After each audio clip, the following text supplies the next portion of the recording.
কতদিন তুমি আসনি নাই, হ্যাঁ? আমাদের সমাজটা শেষ হয়েছে, সমাজটা একটু তোমাকে রিভিশন দিয়ে দিই, হ্যাঁ?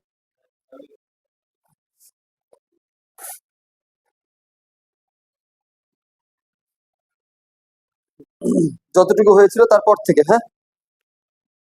বইটা দাও।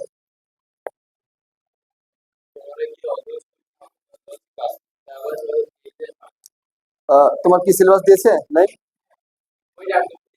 হ্যাঁ, সিলেবাস। আচ্ছা, ঠিক আছে। আমাদের সমাসের পুরোটাই শেষ হয়েছে, আচ্ছা। শুধুমাত্র অনুশীলনী বাকি আছে। তো তুমি তো আসনি যেহেতু, তাহলে সেক্ষেত্রে আমাকে কি আরেকবার রিভিশন দিয়ে দিতে হবে? হ্যাঁ, আচ্ছা, ঠিক আছে। তাহলে আমি যে ছন্দগুলো লিখে দিয়েছিলাম, হুম, সমাস সমাস নির্ণয়ের দুইটা উপায় শিখেছিলাম, মনে আছে? কি কি? নাম লেখা থাকলে তো হবে না, এটা মনে থাকতে হবে। খাতায় রাখলে হবে না, মাথায় রাখতে হবে। হ্যাঁ, আমি দুইটা উপায় বলেছিলাম। একটা হচ্ছে কবিতার ছন্দের মতো, নাকি? হ্যাঁ, কবিতার ছন্দটা হচ্ছে ব্যাস বাক্য দেখে। হ্যাঁ, আর যেটা ছক করে দিয়েছিলাম ওটা ছিল সমস্ত পদ দেখে। ঠিক আছে, সমস্ত পদে কোন পদের প্রাধান্য থাকবে সেটার ভিত্তিতে, হ্যাঁ। তো ওটা একটু জাস্ট মাথায় রাখো। হুম, এখন সমাজের বাকি যেগুলো আছে সেগুলো আমরা একটু দেখে নিই। দেখো, প্রথমে কি ছিল? দ্বন্দ্ব সমাস ছিল। তারপরে কর্মধারায়। তারপরে তৎপুরুষ।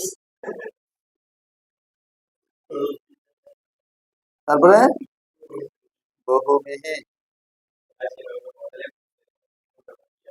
হ্যাঁ, মোটে মোটে ছিল 6টা, কিন্তু আমাদের এই বই আছে কয়টা? 4টা। তো 4টা সম্পর্কে আমরা একটু আলাদা আইডিয়া নিয়ে নিই, যদি আমাদের বই দেওয়া আছে, এর আগে আমরা এটা পড়াইছি, একটু জাস্ট দেখে নাও। এই দ্বন্দ্ব সমাসে, শোনো, দ্বন্দ্ব সমাসে আমরা যে বের করার সিস্টেমটা দেখবো। প্রথমে এখানে আমরা দেখেছিলাম ব্যাস বাক্য, নাকি? ব্যাস বাক্যের একটা ব্যাপার, আর এখানে আরেকটা হচ্ছে সমস্ত পদের একটা ব্যাপার। ব্যাস বাক্যে দ্বন্দ্ব সমাসে কি কি থাকে? এ, সরি, ও, ও এবং আর, এগুলা থাকে। সমস্ত পদে হাইফেন থাকে, তবে অনেক জায়গায় হাইফেন থাকে না, এই জন্য হাইফেনটা দিলাম ব্র্যাকেটে, বুঝতে পেরেছো? হাইফেন অনেক সময় থাকে না। অব্যয়ীভাব সমাস। আচ্ছা, কর্মধারয় সমাস, তৎপুরুষ সমাস, বুঝো? এই এই সমস্ত পদে হাইফেন থাকে। হাইফেন থাকে, এটা মনে রাখবা। আর কোন পদের প্রাধান্য থাকে? পূর্বপদ না পরপদ? হ্যাঁ, মানে এখানে হচ্ছে উভয় পদ। কি পদ? উভয় পদ থাকে সমান। উভয় পদের প্রাধান্য থাকে, আর মাঝখানে কি থাকে? উভয় পদের মাঝখানে হাইফেন থাকে। ঠিক আছে, চাইলে তোমরা এটা এভাবে লিখতে পারো। এই শোনো, চাইলে এটা এভাবে লিখতে পারো। পূর্বপদ, মাঝখানে হাইফেন দিয়ে পরপদ। কথা বুঝতে পারলাম?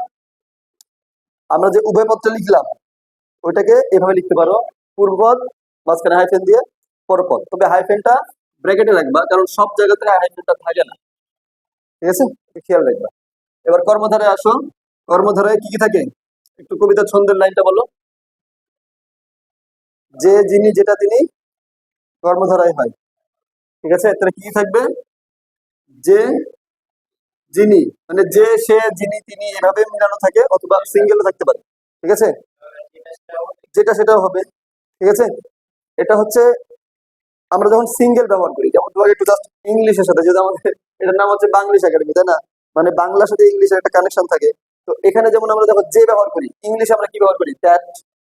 হ্যাঁ, দ্যাট কি একটা কনজাংশন না? এরকম কর্মধারায় যে ব্যবহার করা হয়, এটা হচ্ছে কোনো না কোনো জিনিসকে যুক্ত করে। না, সবগুলো না, কিছু কিছু, বেশিরভাগ, বেশিরভাগই। এখানে দেখো, দ্যাট ব্যবহার করলাম, এটা একটা সিঙ্গেল কনজাংশন, ঠিক আছে। কিন্তু যখন এই এটার সাথে একটা জিনিস যোগ করে যায়, সো দ্যাট, এটাকে কি বলে জানো? এটাকে বলে কোরিলেটিভ কনজাংশন। বুঝতে পেরেছো? তো যখন শুধু যে থাকবে, এই যেটা বাংলার ক্ষেত্রে মাঝখানে থাকবে, মানে এই দ্যাটটা কি করে, মাঝখানে দুইটা জিনিসকে যুক্ত করে। বুঝতে পেরেছো? তার মানে কর্মধারয় সমাসে এই যে, শুধু যে যদি থাকে, মানে একটা সিঙ্গেল, সেক্ষেত্রে মাঝখানে বসবে। হ্যাঁ, আবার এটাও মাঝখানে বসতে পারে। এটার ক্ষেত্রে এমন হতে পারে যে আমরা বলি না, যে সে, যে সে, আমি জাস্ট এটা উদাহরণ দিলাম যে কোরিলেটিভ কনজাংশনটা কেমন হয়। এরকম মাঝখানে এটা যে, আবার এরকম আছে যে, যে কিছু একটা দিয়ে আবার সে। বুঝতে পেরেছো? এরকম যে সে থাকে, যিনি তিনি থাকে, ঠিক আছে? এইভাবে এটা খেয়াল রাখবা। তবে এটা কোথায় কোথায় থাকতে পারে? বাক্যের শুরুতে আর মাঝে। কর্মধারয় সমাসে কোথায় কোথায় থাকবে? শুরুতে আর মাঝে। কিন্তু শেষে যদি থাকে তাহলে সেটা কি হয়ে যাবে? কর্মধারয়। এটা মনে মনে মনে রাখবা। বহুব্রীহি সমাসের শেষে থাকে যার অথবা যাহার অথবা যে অথবা যা, এগুলা শেষে থাকে কোথায়? আর এই যে যিনি, যেটা, এগুলা থাকবে হচ্ছে বাক্যের শুরুতে এবং মাঝে। আর শেষে থাকলে কি হবে? বহুব্রীহি। ক্লিয়ার? এবার আসো, সমস্ত পদে কোন পদে প্রাধান্য থাকবে? কর্মধারয় সমাসে সবসময় পরপদের অর্থ প্রাধান্য পায়। পরপদ। কোন পদ? পরপদ। আর বহুব্রীহি সমাসে কোন পদই প্রাধান্য পায় না, অন্য নতুন শব্দ প্রাধান্য পায়। কোন শব্দই প্রাধান্য পায় না, মানে পদের মধ্যে পূর্বপদ বা পরপদ কোন পদই প্রাধান্য পায় না। প্রাধান্য পায় কোনটা? অন্য একটা অর্থ। হ্যাঁ হ্যাঁ, গতদিন আমরা বুঝাইছিলাম না? সাপোজ এমন যে ও ধরো চশমা পড়ে আছে, এখন ক্লাসের যে স্যার দেখা যাচ্ছে ওর নামটা জানেন, তখন কি বললো? এই চশমা দাঁড়াও। এখন কি চশমাকে দাঁড়াতে বলেছে? না। কাকে দাঁড়াতে বলেছে? যে চশমা পড়ে আছে তাকে। বুঝতে পেরেছো? আমরা অনেক সময় রিক্সা ডাকি, এই রিক্সা এদিকে আসো, তাই না? বা খালি রিক্সা বলি বা খালি বলি, যাই বলি, তাহলে কি রিক্সা কি একা একা আসবে? হ্যাঁ। আচ্ছা, তারপরে তুমি যে রিক্সাওয়ালাকে ডাকো, তাহলে কি রিক্সা খেয়ে রিক্সা একলা আসবে? না, রিক্সা নিয়েই আসবে। মানে এখানে ব্যাপারটা হলো, যাকে বলা হচ্ছে পূর্বপদ এবং পরপদ কোনোটারই প্রাধান্য হচ্ছে না, বরঞ্চ ওই জিনিসটা যে ব্যবহার করে বা যার কাছে আছে সে। এই যে চশমার কথা বললাম, যে চশমা পরে তাকে ডেকেছে স্যার, তাই না? এমন হতে পারে যে একটা লাল, এই যে আমি ধরো এই টি শার্ট পরে আছে, এখন আমার নাম জানে না, তখন কি বলবে? এই নীলগেঞ্জি দাঁড়াও, নীলগেঞ্জি দিকে আসো, তাই না? তাহলে নীলগেঞ্জি দিয়ে যাবে না, নীলগেঞ্জি যে পড়ে আছে সে যাবে। তাহলে নীল এবং গেঞ্জি, নীলগেঞ্জি। তাহলে এটা তো এই বহুব্রীহি সমাসের উদাহরণ হয়ে গেল, যে নতুন যে মানে ব্যবহার করছে এই অর্থ না বুঝিয়ে, বুঝো, পূর্বপদ এবং পরপদ কোনো পদেরই প্রাধান্য থাকবে না, অন্য একটা নতুন শব্দ এসে এটার অর্থ প্রকাশ করবে। ঠিক আছে? আচ্ছা, এবার তৎপুরুষে আসো। তৎপুরুষে আমরা কি বলেছি? এখানে দেখো বিভক্তি আছে না? বিভক্তি, বিভক্তি আমরা কতটা পড়েছি? 7টা। প্রথমা থেকে সপ্তমী পর্যন্ত, মনে আছে? প্রথমা থেকে সপ্তমী পর্যন্ত। এর মধ্যে দ্বিতীয়া থেকে সপ্তমী পর্যন্ত বলা হয় দ্বিতীয়াদি, মনে আছে? প্রথমটা বাদ দিয়ে দ্বিতীয়া থেকে সপ্তমী পর্যন্ত এটাকে বলে এক কথায় দ্বিতীয়াদি, বলে না? দ্বিতীয়া থেকে সপ্তমী পর্যন্ত মানে দ্বিতীয়াদি। ঠিক আছে? এটা আমি বলে দিয়েছিলাম, মনে আছে? এরা ক্লাসে কিন্তু বিভক্তি যখন করাইছিলাম তখন। তো এখানে খেয়াল করো, তৎপুরুষ সমাসে কি হয়? বিভক্তি লোপ পায়। কি হয়? বিভক্তি লোপ পায়। এখন যে বিভক্তিটা লোপ পাবে সে অনুযায়ী নামকরণ হবে। ধরো প্রথমা বিভক্তি যদি লোপ পায় তাহলে প্রথমা তৎপুরুষ, যদি দ্বিতীয় বিভক্তি লোপ পায় তাহলে দ্বিতীয় তৎপুরুষ, যদি তৃতীয় বিভক্তি লোপ পায় তাহলে তৃতীয় তৎপুরুষ, চতুর্থী লোপ পেলে চতুর্থী তৎপুরুষ, পঞ্চমী লোপ পেলে পঞ্চমী তৎপুরুষ, ষষ্ঠী ষষ্ঠী লোপ পেলে ষষ্ঠী তৎপুরুষ, আর যদি সপ্তমী লোপ পায় সপ্তমী পর্যন্ত শেষ। ঠিক আছে? এবং কোন বিভক্তি গুলা কি এগুলা আমি বলে দিয়েছিলাম, মনে আছে? দ্বিতীয় ঘন্টা, তৃতীয় ঘন্টা, পঞ্চমী ঘন্টা, সবগুলো মনে আছে? মনে মনে না রাখলে তো হবে না। মানে এই পড়াশোনা এমন জিনিস, শোনো, পড়াশোনা এমন জিনিস, যদি তুমি আমার কথা শোনো অনিল, নাই, আমার কথা শোনো। দেখা যাচ্ছে এমন কিছু বিষয় যেগুলো ইম্পর্টেন্ট, তোমার খাতায় লেখা আছে, কিন্তু তুমি সেটা মানে মাথায় নিতে পারো না, তাহলে ওই খাতায় থেকে কোনো লাভ নাই। বাংলা ব্যাকরণে একটা ভাব সম্প্রসারণ আছে, একটু শোনো। গ্রন্থগত বিদ্যা আর পরহস্তে ধন, নহে বিদ্যা নহে ধন হলে প্রয়োজন। কথা বুঝতে পারলা? মানে যে বিদ্যা বইয়ের মধ্যে থাকে ওই বিদ্যার কোনো দাম নাই, আবার যে ধন, তোমার ধন অন্যের কাছে আছে, তাহলে ওই ধনের কি তুমি কোনো কাজে লাগাতে পারবা যখন প্রয়োজন হবে? পারবা না। যদি তোমার নিজের কাছে থাকতো যে কোনো প্রয়োজন তুমি কাজে লাগাতে পারতো, কিন্তু অন্যের কাছে আছে, তুমি পারবা? পারবে না। ধরো পরীক্ষার হলে তোমার হাতে 3 ঘন্টা সময়, তুমি যা পড়ে গেছো তার বাইরে কি লিখতে পারবা? বুঝতে পেরেছো? কিন্তু সমস্ত কিছু বইয়ের মধ্যেই, তাহলে ওই বইয়ের মধ্যে থাকে তোমার লাভ হইলো। বুঝতে পেরেছো? এই জন্য গ্রন্থগত বিদ্যা আর পরহস্তে ধন। ঠিক আছে? নহে বিদ্যা নহে ধন, মানে কোনোটাই বিদ্যা না, কোনোটাই ধন না, হলে প্রয়োজন, যখন প্রয়োজন হবে। পরীক্ষার হলে মনে পড়বে, আহারে এটা আমি পারলাম না কেন, হ্যাঁ, এখন এটা আমার দরকার, কিন্তু আমি পারছি না। কেন পারছি না? ওই যে বইয়ের মধ্যে আছে, আমি ওটা এখনো নিজের মধ্যে নিতে পারিনি। এই জন্য খাতায় না রাখতে হবে, মাথায়। বুঝতে পেরেছো? মাথায় নিতে হবে সবকিছু, মাথা থেকে বের করতে হবে, বুঝছো? পরীক্ষার হলে নকল করা যায় না, যদি নকল করো ধরা পড়লে এক্সেল করে দিবে। কিন্তু মনে রাখবা, মুখস্থ বিদ্যা এমন একটা বিদ্যা, যে বিদ্যা হচ্ছে চরম ধরনের নকল, যে নকল ধরা পড়ে না। তোমার মাথার মধ্যে তুমি যা মুখস্থ করে ঢুকাইছো, এটা কোনো টিচার বের করতে পারবে না বা ধরতে পারবে না। এই জন্য মুখস্থ হচ্ছে এক ধরনের কি, চুরি বিদ্যা, নকল বিদ্যা, ঠিক আছে? মুখস্থ বিদ্যা করবা না। তবে মুখস্থ কিছু কিছু ক্ষেত্রে করতে হয়, কখন? বোঝার পর। না বুঝে কিছু মুখস্থ করা যাবে না, বুঝবা, বোঝার পরে সেটা মুখস্থ করো, সেটা ব্যাপার না। তো মুখস্থ বলতে কি, আমরা বলি মুখের মুখের ঠোঁটের আগালে, অনেকে বলে, হ্যাঁ, যে শুধু মুখের ভিতরে রাখলে হবে না, মুখস্থ রাখলে হবে না, ঠোঁটের আগালে রাখতে হবে। তো আমি বলি ঠোঁটের আগ করে না, রাখবা হচ্ছে মাথায়। মাথায় সেভ থাকলে ওটা অটোমেটিক ঠোঁট দিয়ে বের হবে। আর যদি তোমার মাথায় না থাকে, ঠোঁটে তুমি কিভাবে রাখবা? ঠোঁট দিয়ে কিভাবে বের হবে? এজন্য খাতায় না, মাথায়। মাথায় সেভ করো, অটোমেটিক ভাবেই পেরে যাবা। আচ্ছা, খেয়াল করো। হ্যাঁ, হ্যাঁ, পরীক্ষা আছে, তাহলে একটু করে নিতে হবে। ওটা অর্থ বুঝাই দিব নি আগামী ক্লাসে প্রয়োজনে, ঠিক আছে? একটু অর্থ বুঝাই দিলে পারবা, একটু অর্থ বুঝাই দিলে পারবা। আর কম্পিটিং স্টোরির ক্ষেত্রে যে কাজটা করতে হয়, সেটা হচ্ছে প্রথমে তুমি গল্পটা ভালো করে পড়ে নিবা, হ্যাঁ, এবং মুখস্থ না। হ্যাঁ, জানা গল্প, ম্যাক্সিমাম গল্প দেখবা মোটামুটি তোমার জানা, যেগুলো একটু আননোন, যেগুলো অজানা, সেগুলো তুমি কি করবা, একটু জাস্ট ভালো করে রিডিংটা পড়বা, বোঝার চেষ্টা করবে যেখানে গল্পে কি বলছে, মুখস্থ না। তুমি গল্পটা পড়ার পর এমন ভাবে মানে চেষ্টা করবা আয়ত্ত করার, যাতে তুমি নিজেই গল্পটা বলছো। হ্যাঁ, প্রয়োজনে তুমি কাউকে গল্প শোনাবা, যে আমি একটা গল্প জানি, এই গল্পটা আমি বলবো। ওই গল্পটাকে এমন করে বলবা নিজের ভাষায়, ওই যেন বুঝতেই না পারে যে তুমি বই থেকে পড়ে এসে গল্পটা বলছো। হ্যাঁ, মনে করো তুমি এই গল্প থেকে জানলা, আসলে তুমি বই থেকে পড়েই জেনেছো। কিন্তু তুমি যদি এখন কারোর সামনে বই নিয়ে রিডিং পড়া শুরু করো, হ্যাঁ, এই যে হিমালয়াতে একটা বাঁশিওয়ালা ছিল, হ্যাঁ, সেখানে খুব ইঁদুরের উৎপাত, ইঁদুরের উৎপাতে, মানে এরকম আর কি। তো তুমি যদি রিডিং পড়ে বাচ্চাদেরকে শোনাও, ও অত আগ্রহ আসবে না, আসবে? আর তুমি যখন বলবা, মানে হিমালয়ান নামে একটা দেশ ছিল, হ্যাঁ, ওই জায়গাতে একজন মানে বাঁশিবাদক ছিল, ওখানে অনেক ইঁদুরের উৎপাত, এরকম করে যেন একটা আগ্রহ তৈরি করবা, হ্যাঁ, কথার মধ্যে। দেখবা তারপরে ইঁদুরের উৎপাত অনেক, তারপরে কি হলো, তারপরে কি হলো, অনেকে জানতে চাইলে, মানে তোমার কথার স্টাইলে, কথার ভাজে, এই যে তুমি একটা ভাব নিয়ে বলছো, তখন মানে একটা আগ্রহ জানবে। আর তুমি রিডিং যখন পড়বা, গল্প রিডিং পড়লে কিন্তু অতটা মজা আসে না, ঠিক আছে?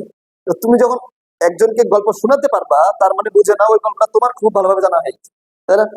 এবং ওই গল্পটা তুমি হয়তো এখন বাংলায় বলছো, নেক্সট টাইম কি করবা, ইংলিশে বলবা। হ্যাঁ, আরেকটা কাজ করতে হবে, কি ট্রান্সলেট করতে হবে, বাংলাতে ইংলিশ ট্রান্সলেট করলে মানে তোমার ফ্রি হ্যান্ড রাইটিং এর বিষয়টা কিন্তু অনেক সময় চলে আসে, বুঝছো? অনেক প্যারাগ্রাফ আছে, অনেক সময় কমন পড়ে না, কমন পড়ে না। এখন তুমি যদি মোটামুটি বাংলা করে নিয়ে ওটাকে ট্রান্সলেট করে ইংলিশ করতে পারো, তাহলে দেখা যাবে মোটামুটি হয়ে গেছে। হ্যাঁ, এই ট্রান্সলেট করাটা, বাংলা থেকে ইংলিশে কনভার্ট করাটা, ঠিক আছে? আর আমরা বাঙালি, আমরা কখনোই ইংরেজদের মতো হতে পারবো না, বুঝো? তবে চেষ্টা করলে হওয়া যায়। এখন বাংলা শেখার পরে তোমাকে ইংলিশ শিখতে হবে। তুমি যাই চিন্তা করো, অনেকে বলে যে ইংলিশে চিন্তা করে ইংলিশে বলতে হবে, ইংলিশে লিখতে হবে, ব্যাপারটা এরকম না। আমরা বাঙালি, বাংলা শিখে আসছি, আমরা ইংরেজি শিখবো বাংলা দিয়ে, কি দিয়ে? বাংলা দিয়েই ইংরেজি শিখবো। নেথানিয়েল বেসি হেলহেড নাম মনে আছে? হ্যাঁ, উনি প্রথম মানে ব্যাকরণ লেখার চেষ্টা করেছে ইংরেজি ভাষায়, বাংলা ব্যাকরণ লেখার চেষ্টা করেছে ইংরেজি ভাষায়। আচ্ছা, বাঙালি কি বুঝেছিল? তো ইংরেজি ভাষায় বাংলা শেখাতে চেয়েছে, ভালোই তো, ব্যাপারটা বুঝুনি। কিন্তু পরবর্তী রাজা রামমোহন রায় কি করলো, বাংলা ভাষায় বাংলা ব্যাকরণ লিখলো বাঙালিদের জন্য, বুঝেছো? তো ইংলিশ গ্রামারটাও যদি আমরা এই ন্যাথনাল বেসির মতো করে বাংলায় লিখি, সমস্যা কোথায়? উনি ইংরেজ, বাংলা ব্যাকরণকে ইংরেজিতে লিখেছে বোঝার সুবিধার্থে ওনার মানে ভাষায়। তো আমরা যখন ইংলিশ গ্রামার শিখবো, বাংলায় শিখলে সমস্যা কি? বুঝনি? তাহলে ইংলিশ শিখবো বাংলা দিয়ে, এটা মনে রাখবো। আচ্ছা, ওকে। তাহলে এখানে আমরা আসছিলাম তৎপুরুষ বিভক্তি।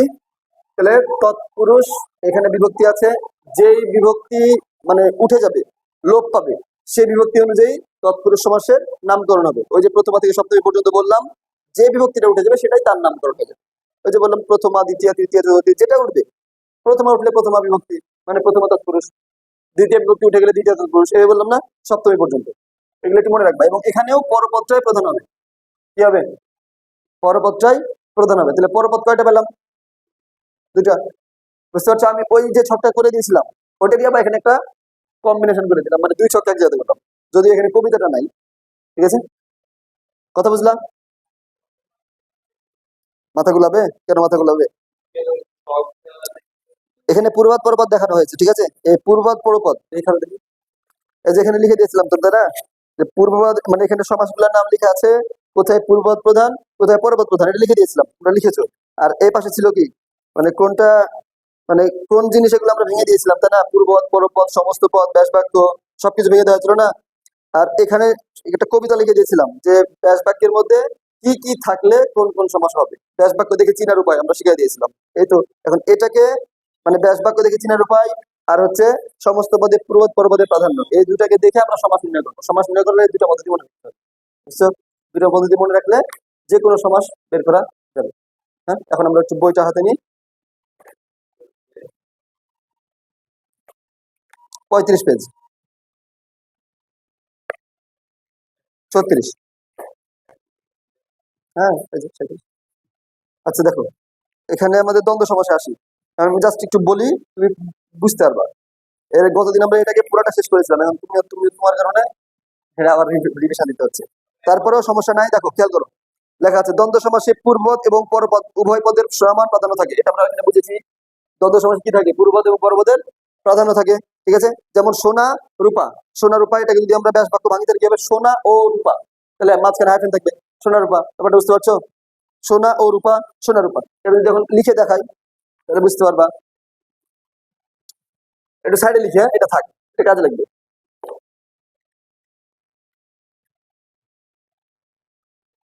সোনা ও রূপা, তাহলে আমাদের কি হবে, এটা যদি আমরা মানে ই করি, এটা আমাদের ব্যাস বাক্য, ব্যাস বাক্য যদি এখন আমরা সমস্ত পদ করি তাহলে কি হবে, এই যে ও উঠে যাবে, ও এবং আর এখানে লিখে রেখেছি না, এই ও এবং আর এগুলা উঠে যাবে, উঠে গিয়ে কি বসবে, হাইফেন বসবে, ম্যাক্সিমাম ক্ষেত্রে হাইফেন। ঠিক আছে, তাহলে সোনা ও রূপা বললে কি হবে, সোনা রূপা। কথাটা বুঝতে পারলাম? এই যে মাঝখানে একটা কি থাকলো, হাইফেন থাকলো। এভাবে যে কোনোটা হতে পারে। দেখো কি করে, মানে কোন কোন ক্ষেত্রে আমরা সমাসের এরকম মানে দ্বন্দ্ব সমাস ব্যবহার করব। একটা লেখা আছে দেখো, সমজাতীয়, সমজাতীয় হতে পারে, বিপরীত শব্দ হতে পারে, অনুরূপ হতে পারে। অনুরূপ আর সমজাতীয় কিন্তু এক না, হ্যাঁ, এটা বুঝাই দিচ্ছি। যেমন মা ও বাবা, এটা কি সমজাতীয়, মা ও বাবা। তারপরে স্বর্গ ও নরক। তারপরে দেখো জমা ও খরচ, এটা হলো বিপরীত, জমানো এবং খরচ করা দুইটা বিপরীত জিনিস, এটা হচ্ছে বিপরীত। হাত ও পা, দেখো হাত ও পা। তারপরে 19 ও 20, হ্যাঁ 19-20, এটা হচ্ছে অনুরূপ টাইপের, এটা কিন্তু সমজাতীয় বলা যাবে না, বিপরীত বলা যাবে না, অনুরূপ একই রকম। ঝড় বৃষ্টি কি সমজাতীয় না, অনুরূপ, প্রায় একই এরকম। তারপরে পোটলা পুটলি, বুঝতেছো, তুমি ও আমি, তুমি আমি। তারপরে হচ্ছে আসা ও যাওয়া, আসা যাওয়া। ধীরে ও সুস্থে, ধীরে সুস্থে। ভালো ও মন্দ, ভালো মন্দ। এখানে বিশেষ্য শব্দ হতে পারে, বিশেষণ শব্দ হতে পারে, বিপরীত শব্দ হতে পারে। মানে দুইটা পদ সমাসের মাধ্যমে যুক্ত হবে, মাঝখানে থাকবে ও এবং আর, মানে ব্যাস বাক্যের বেলায়। তখন এটা যখন সমস্ত পদে রূপান্তরিত হবে তখন পূর্বপদ এবং পরপদ দুটোর প্রাধান্য থাকবে, মাঝখানে আইফোন হবে। কথাটা বোঝা গেল? যদি বুঝতে পারো তাহলে তোমাদের জন্য এটা সহজ সহজ। আর এর আগে বলেছিলাম যে দ্বন্দ্ব সমাসটা খুবই সোজা। কেমন সোজা বলো, দ্বন্দ্ব শব্দটা যদি আমরা ভাঙি তাহলে কি পাই? দ্বন্দ্ব মানে যদি আমরা মনে করি সাপোজ মারামারি, ধরে লো মারামারি, মারামারি কি একা একা হয়? কয়জন লাগে? মিনিমাম দুইজন। তাহলে এখানে বুঝে নিতে হবে যে আমার পূর্বপদ এবং পরপদ দুইটা পদ থাকবে, হ্যাঁ, এবং এই দুইটা পদেরই প্রাধান্য থাকবে। নাকি মার কি একজন খাবে না দুইজন খাবে? দুজনেই খাবে, তার মানে দুই পদেরই প্রাধান্য। বুঝতে পেরেছো? এটা হলো দ্বন্দ্ব সমাস মনে রাখার জন্য এটা টেকনিক আর কি। হ্যাঁ, এবং আমরা এটাও বলি দ্বন্দ্ব সমাস এতটা সোজা, যদি বুঝে নাও তাহলে তোমার জন্য মানে সহজ হবে। দ্বন্দ্ব সমাস নিয়ে যেন কারো দ্বন্দ্ব না থাকে, এটা আমরা কতদিন বলেছিলাম মনে আছে? দ্বন্দ্ব সমাস নিয়ে যেন কোনো দ্বন্দ্ব ভেতরে না থাকে। এখানে দেখছি আরবি শব্দের মধ্যে কলম আছে। হ্যাঁ, কলম আরবি শব্দ, জি। হ্যাঁ, আচ্ছা, কলম শব্দ আসলে আরবি থেকে আসছে, এটা মানে কলম আরবি শব্দ, এই তো। এটার বাংলা কি? তো এখন ঘটনা হলো, বাংলা ভাষায় এমন কিছু শব্দ আছে যেগুলো অন্য ভাষা থেকে বাংলা ভাষায় এসেছে, এগুলোকে বলা হয় পারিভাষিক শব্দ। ঠিক আছে, পারিভাষিক শব্দ, বুঝতে পেরেছো? হ্যাঁ, ম্যাক্সিমাম। এবং এটা মনে রাখবা, বাংলা ভাষাতে 100% এর মধ্যে অনলি 2% হচ্ছে পিওর বাংলা, খাঁটি বাংলা। কি বাংলা? Only 2%, only 2%। বুঝতে পেরেছো? বাদ বাকি অন্যান্য ভাষা থেকে আসা। হ্যাঁ, অন্যান্য ভাষা থেকে এসছে। দেখো তুমি ওখানে ফার্সি আছে, আরবি আছে, উর্দু আছে, হিন্দি আছে, ইংরেজি আছে, পর্তুগিজ আছে, চাইনিজ আছে, হ্যাঁ, জাপানিজ আছে, অনেকগুলো ভাষা থেকে। হ্যাঁ হ্যাঁ, ওই শব্দের শ্রেণী বিভাগ আর কি। শব্দের শ্রেণী বিভাগে এগুলো আলোচনা করা আছে যে কোন কোন ভাষা থেকে আমাদের বাংলা ভাষার শব্দগুলো এসেছে। তবে শব্দগুলো এমন ভাবে বাংলার সাথে মিশে গেছে, তুমি ওটার বাংলা জানতে গেলেই সমস্যা। বুঝছো? ওই বাংলাগুলো মানুষ ব্যবহার করে কম। হুম। হ্যাঁ, জানোয়ার ফার্সি শব্দ। আচ্ছা খেয়াল করো, ওটা তো আমরা পরের চ্যাপ্টারে পড়বো, আপাতত এটা একটু শেষ করি। দেখো সমাজটা শেষ করি, তাহলে আমরা দ্বন্দ্ব সমাস পারবো ইনশাআল্লাহ। দ্বন্দ্ব নিয়ে কোনো দ্বন্দ্ব থাকবে না। এবার পরেরটা আসি, কর্মধারায়। কর্মধারায় কি কি থাকবে? যে, যিনি, যেটা এবং পরপদটা কি হবে? প্রধান হবে। পূর্বপদের কোনো প্রাধান্য এখানে থাকবে না। উদাহরণ যদি আমরা এখানে দেখতে চাই, দেখো মূল বইয়ের মধ্যে দেওয়া আছে, লেখা আছে খাস যে জমি। কি জমি? খাস জমি। দেখো কি লিখছি, খাস যে জমি, তাহলে কি হবে? খাস জমি। খেয়াল করো, খাস যে জমি কি হলো? খাস জমি। আচ্ছা, এই খাস জমির মাঝখানে কি হাইফেন আছে? খেয়াল করে দেখবা যে এখানে অনেক সময় হাইফেন কিন্তু কর্মধারাতে ব্যবহার করা হয়। যেমন এখানে লেখা আছে যাহা কাঁচা তাই মিঠা। দেখো, যাহা কাঁচা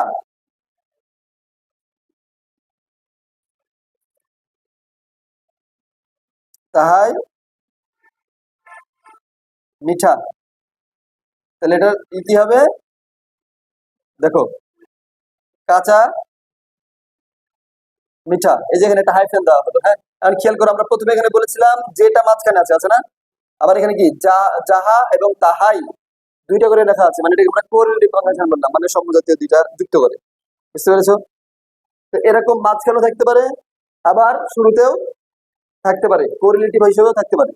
যদি এরকম থাকে, এই যে যিনি, যেটা, তিনি, যাহা তাহা, যে সে, বুঝেছো? এরকম টাইপের কনজাংশন গুলা যদি থাকে, মনে থাকবে, সেগুলা অবশ্যই কি হবে? কর্মধারায় সমাস হবে। বুঝতে পেরেছো? এবং এখন দেখো তো কোন পদের প্রাধান্য এখানে বেশি। এখানে আমরা কয়টা পদ পেয়েছি? কাঁচা আর একটা মিঠা। এখানে কোনটার প্রাধান্য বেশি? কাঁচা মিঠা কি আম না? তাহলে আমরা, আম তো কাঁচা সব আমই হতে পারে, পারে না? কিন্তু সব আম কি কাঁচা অবস্থায় মিঠা হতে পারে? তাহলে মূল ইম্পর্টেন্ট আমার কোন ওয়ার্ডটা? মিঠাটা। হ্যাঁ, এই জন্য আমরা বলেছি পরপদ। ফজলিয়ার মতো কাঁচা হয়, তাই না? কিন্তু এই কাঁচা মিঠা আমের মতো কি মিঠা? তারপরে ন্যাংরা ধরো, গোপালভোগ বলো, সবই তো কাঁচা আম, তাই না? তো কাঁচার প্রাধান্য কি এখানে আমার বেশি? কাঁচা মিঠার যে আমটা, ওটার ক্ষেত্রে আমাদের মিঠাটা বেশি ইম্পর্টেন্ট কি? বুঝেছো? এই জন্য পরপদটা কি প্রধান। এখানে খাস যে জমি, খাস যে জমি, আমরা এখানে কোন, মানে কাকে বোঝাচ্ছি? জমিকে বোঝাচ্ছি। কাকে বোঝাচ্ছি? জমিকে। এখন জমিটা কেমন সেটা হিসেবে আসতে পারে খাস, ঠিক আছে? কিন্তু আমাদের মূল শব্দটা হচ্ছে খাস।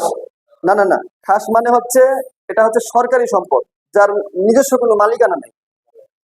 খাস জমি মানে ওটার নিজস্ব কোনো মালিকানা নাই, কাগজপত্র নাই। হ্যাঁ, এটা সরকারি সম্পত্তি হিসেবে ব্যবহার করা। বুঝতে পেরেছো? দেখবা রাস্তার ধারে অনেকগুলা জমি থাকে। হ্যাঁ,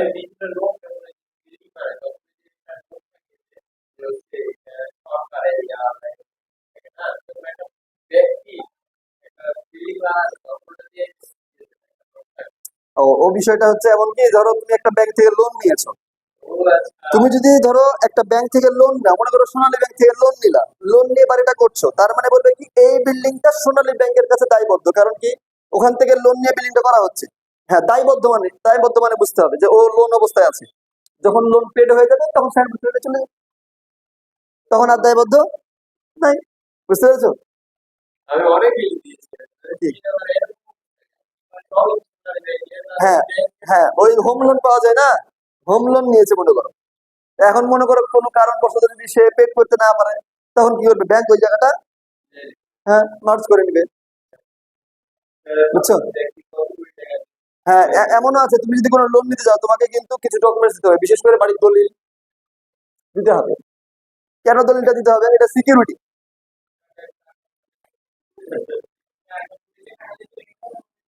সিকিউরিটি, বুঝছো? পরবর্তীতে তুমি যদি মানে দিতে না পারো কোনো কারণবশত, ব্যাংক পরবর্তী ওটা কি করবে, ব্যাংকের সম্পত্তি হিসেবে মার্জ করে দিবে। হ্যাঁ হয়তো হয়তো ওই করলো, প্লাস মাইনাস করে চেঞ্জ করে দিবে।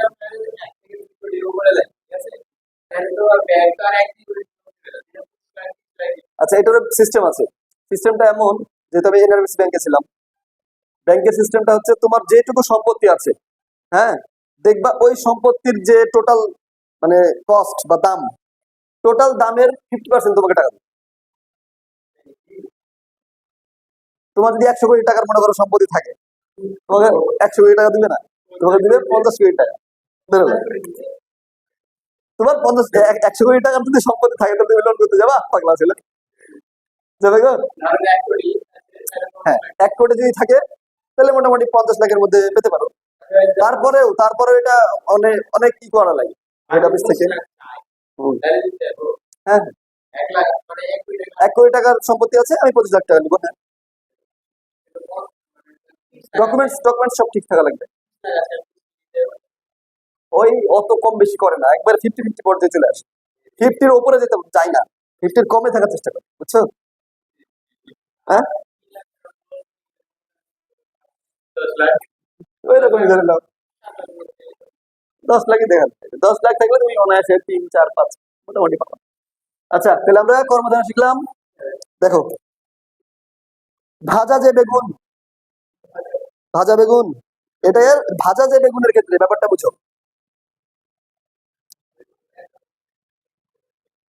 আর দেখো, ভাজা যে বেগুন, এখন এই ভাজা যে বেগুনের ক্ষেত্রে আমরা কোনটাকে বেশি ব্যবহার করবো? দেখো, এটা হবে ভাজা বেগুন না, এটা হবে বেগুন ভাজা।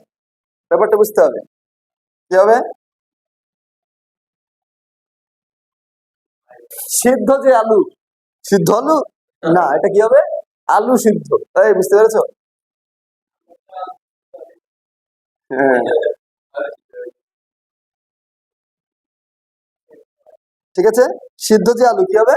আলু সিদ্ধ। এটা কেন হলো? কোন কোন সময় কর্মধারয় সমাসে দেখা যায় যে এই পরপদটা প্রথমে আসে। কি আসে? পরপদটা প্রথমে আসে। এর মানে এই না যে এই পরপদ প্রধান না, পরপদটাই প্রধান, কিন্তু আছে কোথায়? সামনে। অনেক সময় পরপদটা কি হয়? সামনে চলে আসে। হ্যাঁ, ভাজা যে বেগুন হয়ে গেল বেগুন ভাজা। সেদ্ধ যে আলু, আলু শব্দটা কোথায় ছিল? পরে। এটা কোথায় আসবে? আগে। আলু সিদ্ধ। ঠিক আছে।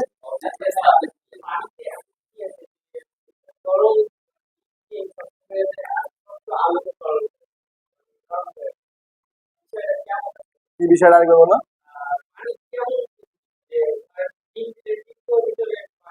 নরম, ওটা সেদ্ধ হয়ে শক্ত হয়ে যায়। হ্যাঁ, মানে এটা বিষয়টা কেমন, মানে পানির যে তাপ আছে, তুমি যখন হিট দিচ্ছ, পানির তো এমনি নর্মাল, তুমি একটা ডিম নর্মাল ঠান্ডা পানিতে ছাড়ো, কিছুই হবে না। পানিটাকে আমরা হিট দিয়ে গরম করি, তাই না? একটা তাপমাত্রা গেলে তখন ওই তরল জিনিসটা কি হয়? শক্ত হয়ে যায়। আবার যখন তোমাকে যদি মানে অন্য স্টেপ করো, একটা আলু যখন তুমি দিচ্ছ, দেখছো আলুটা সিদ্ধ হয়ে নরম হয়ে যাচ্ছে, তাই তো? শক্ত হচ্ছে না।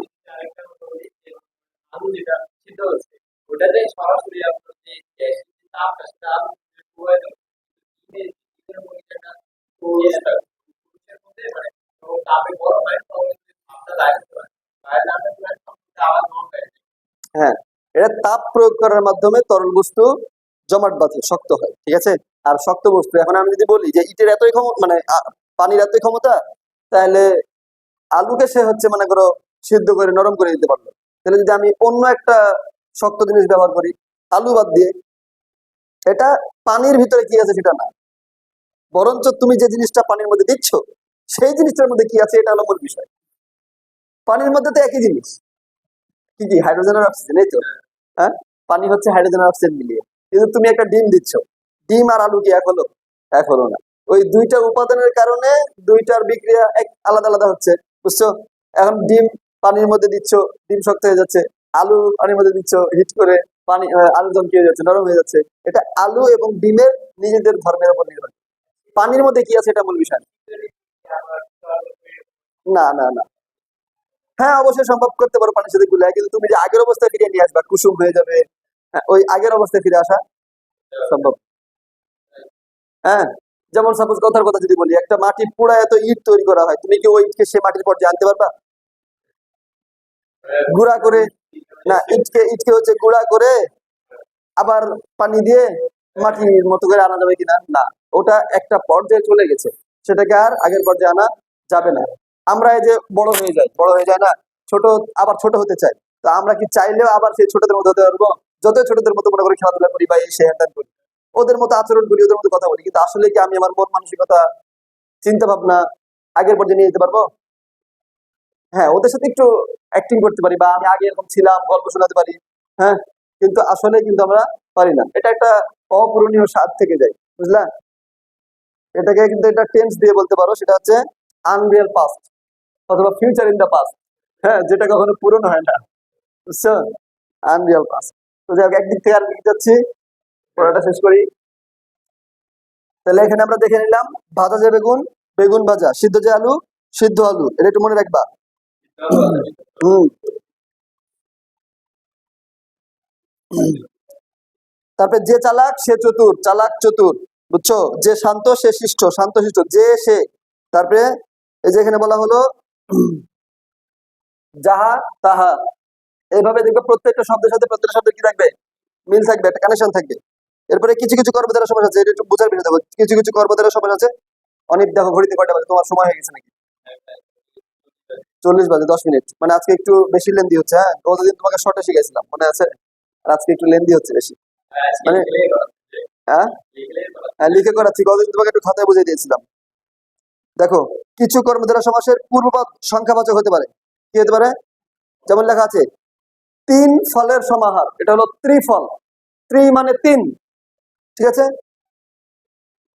কথা বলছো? আর আরেকটা বিষয় বলে রাখি, যে সমাহার শব্দটা লেখা আছে না খ, এটা আগের বইয়ে ওখানে লেখা ছিল দ্বিগু সমাস। কি ছিল? সমাহার।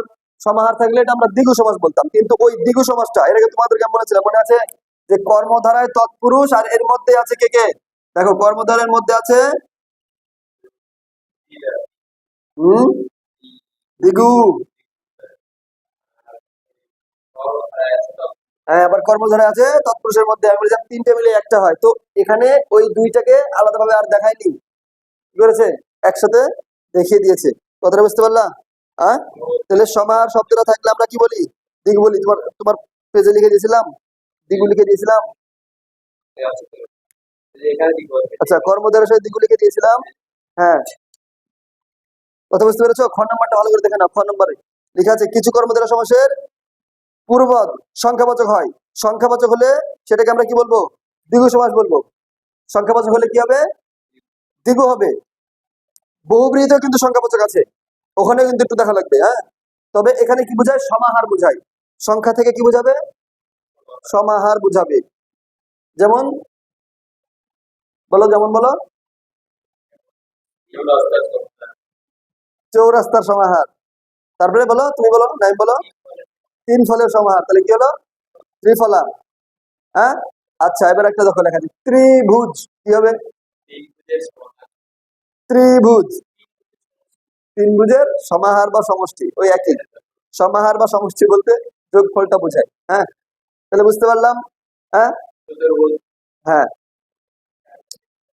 চৌচালা। ধরো চৌচালা বলতে কি? একটা ঘর যার চাল হচ্ছে চারটা, চারটা চাল যদি হয়ে থাকে তো চৌচালা বলে কেন? চারটা চাল, তাই। বুঝতে পেরেছো? তাহলে চার চালের কি সমাহার, কি বলবা? চৌচালা, মনে থাকবে। এরপরে গ নম্বরে যাও। গ নম্বরে যাও, কি লেখা আছে? কিছু কর্মধারয় সমাসে সমসমান পদের মধ্যবর্তী পদ কি হয়?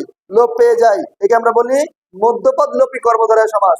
প্রথম দিকে শিখেছিলাম না, সিংহ চিহ্নিত আসন, সিংহাসন। তাহলে চিহ্নিত শব্দটা কোথায় গেল? লোপ হয়ে গেল। তাহলে মাঝের শব্দ লোপ হলে আমরা কি বলবো? মাঝের শব্দ লোপ হলে কি বলবো বলো? মধ্যপদ লোপী কর্মধারয় সমাস। কিন্তু এখানে একটা জিনিস খেয়াল রাখো, এখানে কিন্তু যে জিনিস যেটা তিনি নাই, শুধুমাত্র মাঝের পদটা লোপ পেয়েছে। এরকম মাঝের পদ যদি লোপ পাই, সেটাকে আমরা কি বলবো?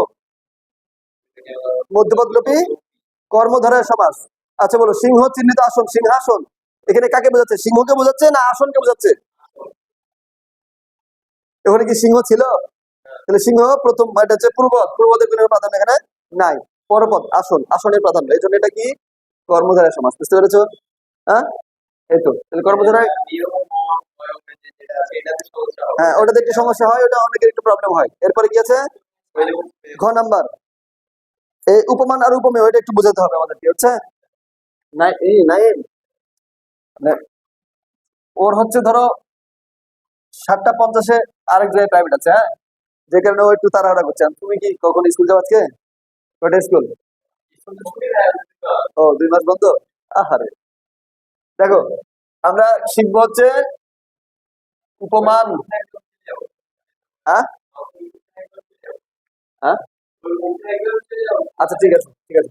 দেখো উপমান আর উপমিত, আমরা এই দুটো জিনিস শিখবো এখন, উপমান আর উপমিত। উপমান কি জিনিস, উপমান কি জিনিস, আর উপমেয় কি জিনিস? তাহলে দেখো, উপমান, উপমিত আর উপমেয়, এই কয়েকটা বিষয় যদি জেনে যাই আমাদের বুঝতে সুবিধা হবে। এটা কখন ব্যবহার করি আমরা? এই উপমান বা উপমিত কর্মধারয় সমাস কখন ব্যবহার করি? তুলনার ক্ষেত্রে। মনে রাখবা, কি ক্ষেত্রে? তুলনার ক্ষেত্রে। এই তুলনার ক্ষেত্রে আমরা ব্যবহার করি তুলনা। এখন বলো তো, তুলনা যখন করি তখন কি একটা জিনিসের সাথে আরেকটা জিনিস, বা একজনের সাথে আরেকজনের তুলনা হয়। তাহলে যার সাথে তুলনা করা হয়, ভালো করে মনে রাখো, তুলনা করার ক্ষেত্রে দুটো জিনিস লাগবে। একটা হচ্ছে একজনের সাথে তুলনা করবা, আর এটা অন্যজনের সাথে, নাকি একজনের সাথে আরেকজনের, তাহলে দুইটা লাগবে না? তাহলে যার সাথে তুলনা করবা, তাহলে মিশাই দিই, যার সাথে তুলনা করবা সেটা কি হবে? উপমান। এটা মাথায় রাখতে হবে, উপমান। না, বুঝনি বিষয়টা। দেখো, যার সাথে কি করা হয়? তুলনা করা হয়, তাই কি বলে? উপমান। এর শব্দের সাথে আরেকটা শব্দ আছে, এটা হচ্ছে উপমেয়। উপমেয় ওখানে আছে, দেখো, উপমিত কর্মধারয় সমাস, উপমান কর্মধারয় সমাস লেখা আছে। উপমেয়, উপমেয় কি? দেখো, যাকে তুলনা করা হয়, দেখো এটা হলো যার সাথে তুলনা করা হয় সেটা হচ্ছে উপমান, আর যাকে তুলনা করা হয় সেটা হচ্ছে উপমেয়। কথা বুঝতে পেরেছ? কাজল কালো চোখ, বুঝে দিচ্ছি,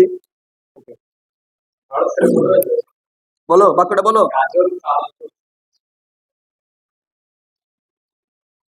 কাজল কালো চোখ, এই তো। তাহলে আমাদের কি হবে? সমস্ত পদ কি হবে? কাজল কালো, হ্যাঁ, কাজল কালো চোখ না,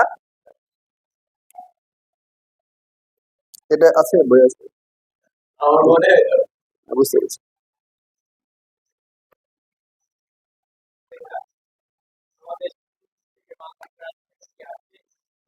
হ্যাঁ হ্যাঁ, আসে আসে, কিছু কিছু আসে। কি ট্রান্সলেট আসবে, আসবে, আমি বলবো।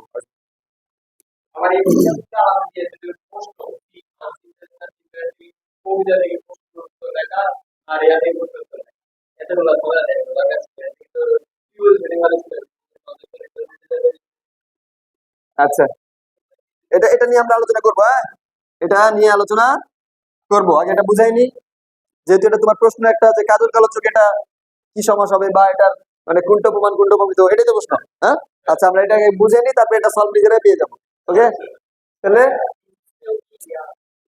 দেখো, তাহলে উপমান, উপমানটা কি? যার সাথে আমরা তুলনা করব। আর উপমেয়, উপমেয়টা কি?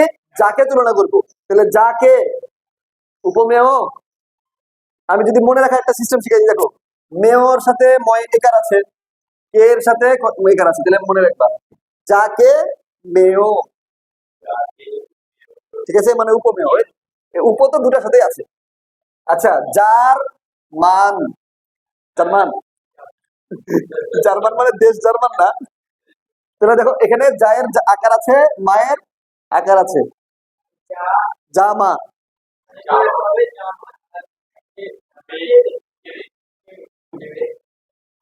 ওকে, মনে রাখার জন্য বুঝালাম।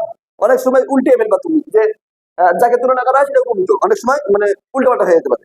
যাতে উল্টাপাল্টা না হয় সেজন্য আমি এটা বুঝালাম। ওকে, তাহলে যার মান,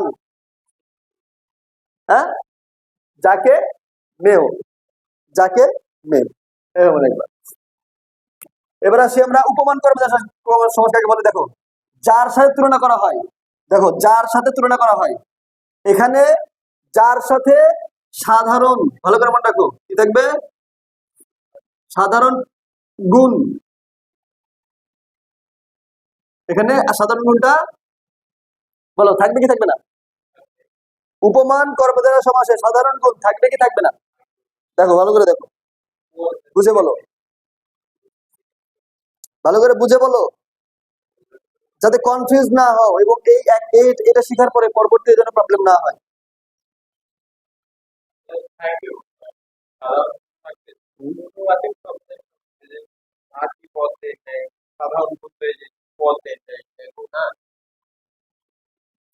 খেয়াল করো, আমরা যার সাথে তুলনা করব সেটা কি উপমান, তো তাই না? তাহলে যার সাথে আমি তুলনা করবো, এটা একটা একটা পদ পেলাম, মানে পুরো পদ ধরো পেলাম, হ্যাঁ পেলাম না? পুরো পদ যদি আমি পাই, কথার কথা, তাহলে আমার আরেকটা পদ লাগবে না? তাহলে আরেক পদ কে হবে? আরেকটা পদ হবে উপমেয়। উপমেয়, ভালো করে বুঝো, পরপদটা কি হবে? পরপদটা হবে উপমেয়। তার মানে দেখি আমাকে দাও।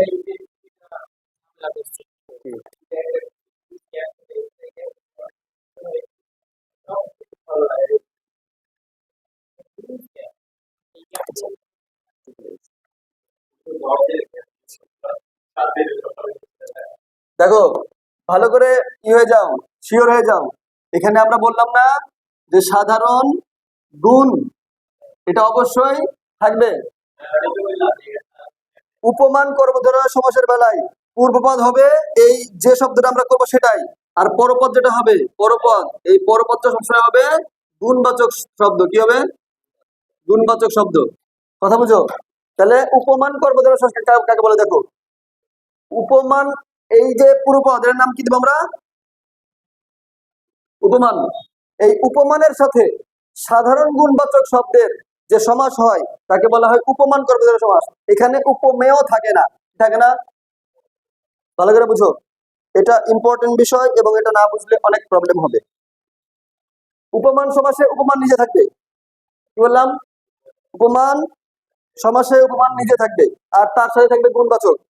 এখানে উপমেয় থাকবে না। ক্লিয়ার? উপমেয় থাকবে না।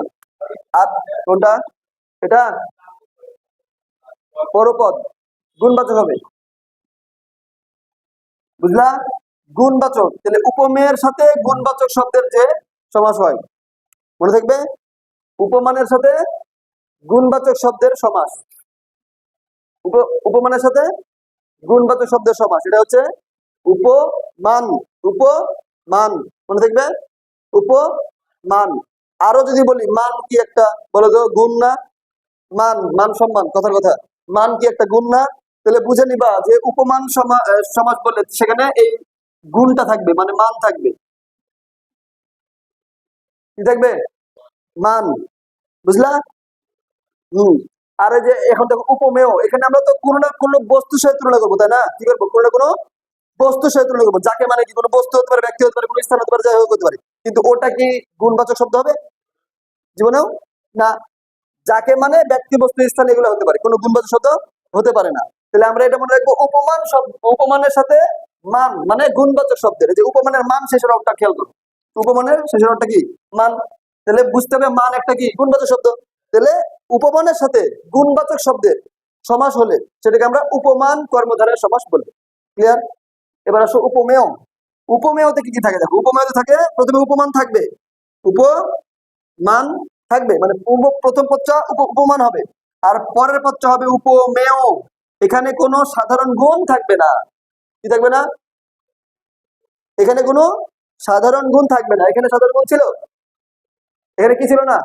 উপমেয় ছিল না। আর এখানে দেখো উপমেয় আছে, এখানে কোনো সাধারণ গুণ নাই। উপমান দু জায়গায় থাকবে, উপমান দুই জায়গাতেই থাকবে, উপমান দুই জায়গায় থাকবে। আমি বুঝালাম যে উপমানের সাথে যখন গুণবাচক হবে তখন হবে উপমান, আর যখন উপমানের সাথে উপমেয় হবে তখন সেই সমাস হয়ে যাবে উপমিত। কি হবে? উপমিত। দেখো মিত, মিত শব্দটা খেয়াল করলে বুঝতে পারবা। উপমিত, চলো, এটা শেষ হয়েছে। তাহলে উপমানের সাথে উপমেয় হবে, এখানে কোনো সাধারণ গুণ থাকবে না। এখন উদাহরণ দেখো, এটা এটা ওর উদাহরণ ও বুঝতে চেয়েছে, তো আমরা এটাকে একটু অন্যভাবে লিখে রাখি। যেমন মনে করো যে এখানে একটা লিখি, হ্যাঁ দেখো উপমান যদি আমরা বলতে চাই, উপমানের একটা উদাহরণ বলো, উপমানের একটা উদাহরণ বলো। আখি পদ্মের ন্যায়, হলো না। উপমান বলো, উপমান। উপমেয় বলছো তুমি, উপমান বলো। তুমি অতদের কাছে কেন? উপমান বলো কাজলের মতো কালো। দেখো কাজলের মতো কালো, কাজলের মতো কালো। এবার আমরা খুঁজি এখানে, এখানে কার সাথে কার তুলনা করা হয়েছে? চোখের সাথে, চোখের সাথে কাজলের না কাজলের? দেখো কাজলের মতো কালো, সেটা কি? চুলো হতে পারে, চুলো তো কালো। হ্যাঁ, কলমের কালি, এই যে কলমের কালিও তো হতে পারে কালো, কিন্তু হ্যাঁ এখানে তাহলে খেয়াল করো, কালো হলো আমার সাধারণ গুণ। কি গুণ? সাধারণ গুণ। আর কাজলটা কি? যার সাথে আমরা তুলনা করছি, কাজলের সাথে তুলনা করছি। কার সাথে? তাহলে যার সাথে তুলনা করে সেটা কি? তাহলে উপমান। এটা হলো উপমান। আর এই মতো শব্দটা কি? তুলনা করার জন্য ব্যবহার করা হয়েছে। মতো শব্দটা তুলনা করার জন্য ব্যবহার করা হয়েছে। কাজলের মতো কালো, কাজলের ন্যায় কালো, ন্যায় মতো, এগুলা তুলনা করার জন্য ব্যবহার করা হয়। ঠিক আছে? এখন এটা কি? সাধারণ ধর্ম। কি ধর্ম এটা? সাধারণ ধর্ম। তাহলে খেয়াল করো, এই উপমানের সাথে যে সাধারণ ধর্মের যে সমাসটা হয়, এটাকে আমরা কি বললাম? উপমান। মনে থাকবে? তাহলে উপমান শব্দের সাথে সাধারণ কর্ম, সাধারণ ধর্মের সমাস হলে সেটা কি বলবো? উপমান কর্মধারয় সমাস। কথা ক্লিয়ার? এবার আসো উপমিত।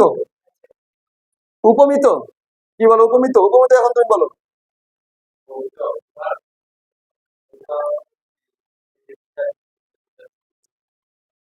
এটা তো রূপক হয়ে গেল, আগেরটা বলো। আচ্ছা, পুরুষ সিংহের ন্যায়, এটা হতে পারে। খেয়াল করো, তোমার কালি আজকে শেষ, আমি দিয়ে দিব তোমাকে, হ্যাঁ। আচ্ছা খেয়াল করো, পুরুষ সিংহের ন্যায়, তাহলে এখানে কার সাথে কার তুলনা? তাহলে আমরা কাকে তুলনা করছি? পুরুষ সিংহের ন্যায়। তুলনা করছি কাকে? পুরুষকে। তাহলে যাকে তুলনা করা হয় সে কে? উপমেয়। হ্যাঁ, পুরুষ সিংহের ন্যায়, বুঝলা? আর সিংহ হচ্ছে এখানে উপমান। তাহলে আমরা কার সাথে তুলনা করছি? উপমান। যার সাথে তুলনা করা হয় সেটা উপমান, তাহলে কার সাথে তুলনা করছি? যার সাথে তুলনা করা হয় উপমান, তাহলে কার সাথে তুলনা করছি? সিংহের সাথে। যাকে তুলনা করা হয় সে হলো উপমেয়, তাহলে কাকে তুলনা করছি? পুরুষকে। তাহলে খেয়াল করো, উপমানের সাথে উপমেয়, এটা আগে পরে হয়ে গেছে, যদিও এরকম হতে পারে, আগে পরে হতে পারে, সমস্যা নাই। তাহলে দেখো উপমানের সাথে উপমেয় আমরা তুলনা করছি। বলতো পুরুষ সিংহের ন্যায় কি? মানে সিংহের মতন লোম থাকে, সিংহের মতন চার পা আছে, সিংহের মতো দৌড়ায়। তাহলে এটা দিয়ে কি বোঝাচ্ছে? সিংহ যে শক্তিশালী, দাম্ভিক্য, হ্যাঁ, পুরুষের যে মানে যে তেজ, এগুলা বোঝাচ্ছে। আমার কথা বুঝে, এগুলা কি? মানে সিংহের যে গুণগুলা, সেই গুণগুলা বোঝাচ্ছে। কিন্তু এখানে গুণের কথা কি উল্লেখ আছে? নাই।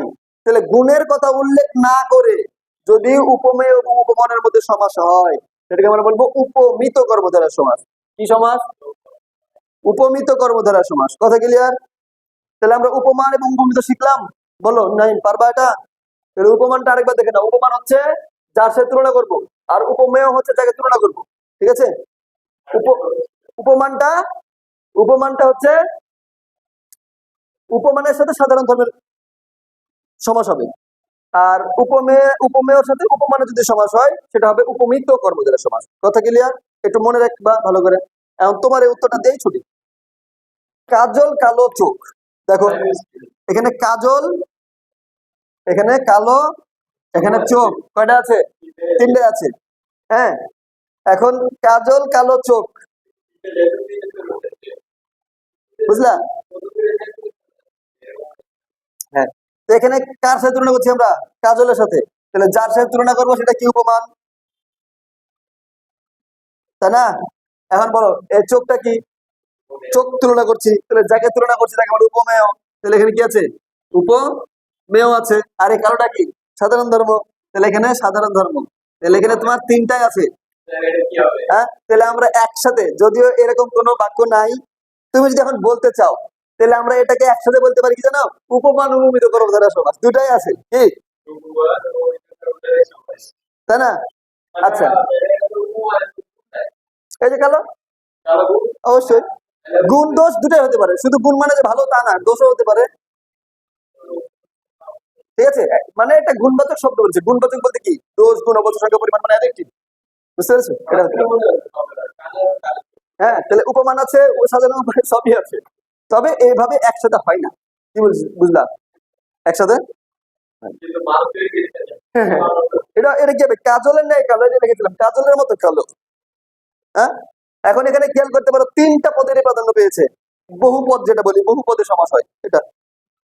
এরপরে বহুব্রীহিটা একটু দেখে নিতে হবে। বহুব্রীহিতে যে প্রথমে বলে দিয়েছি যে দুইটা পদের মধ্যে কোনোটাই প্রাধান্য পাবে না, অন্য অন্য এটা পাবে। এই যে বললাম না, চশমা আলা, রিক্সা আলা, এটা দেখবা পাবা। তাহলে হয়ে গেল আমাদের। আগামী দিন অনুশীলনটা একটু করবা, ঠিক আছে? অনুশীলন করে এসে ও আচ্ছা, ঠিক আছে, আজকের মতো ক্লাস শেষ। আসসালামু আলাইকুম ওয়া রাহমাতুল্লাহি ওয়া বারাকাতুহু।